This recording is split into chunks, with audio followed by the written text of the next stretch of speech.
শুক্রবার সন্ধ্যায় রংপুর জেলা পরিষদ কমিউনিটি সেন্টারে জাতীয় নাগরিক পার্টি এনসিপির ইফতার মাহফিলে যোগ দেন বিভিন্ন রাজনৈতিক, সামাজিক ও সাংস্কৃতিক সংগঠনের নেতারা। রংপুর সিটি কর্পোরেশনকে এই অনুষ্ঠানে এনসিপির সদস্য সচিব বলেন, আগামী নির্বাচন হতে হবে গণপরিষদ নির্বাচন। এর মাধ্যমে নতুন সংবিধান তৈরি করে ফ্যাসিবাদকে চিরতরে বিদায় করতে হবে। সামনের যে নির্বাচন হবে সেই নির্বাচনটি একটি গণপরিষদ নির্বাচন হতে হবে এবং সেই গণপরিষদ নির্বাচিত প্রতিনিধিরা তারা বাংলাদেশকে একটি নতুন সংবিধান উপহার দিবে।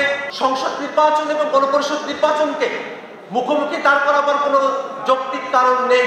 সিরাজগঞ্জ শহরের বিজয় সৌধ চত্বরে এনসিপির ইফতার মাহফিলে ভার্চুয়ালি যুক্ত হন দলটির আহ্বায়ক নাহিদ ইসলাম। সংস্কারকে পাশ কাটানোর চেষ্টায় ক্ষোভ জানিয়ে তিনি বলেন, জাতীয় নির্বাচনের আগেই জুলাই গণহত্যার বিচার শেষ করতে হবে, কারণ ভোটের পর বিচার হবে কিনা তা নিয়ে শঙ্কা আছে। জুলাই আন্দোলনে যে হত্যাকাণ্ড চলেছে এর যদি বিচার ছাড়াই আমরা একটি নির্বাচনের দিকে আগাই, তাহলে সেই নির্বাচন পরবর্তী সময়ে এই বিচার কতটুকু চলমান থাকবে এই নিশ্চয়তা আমাদের নেই।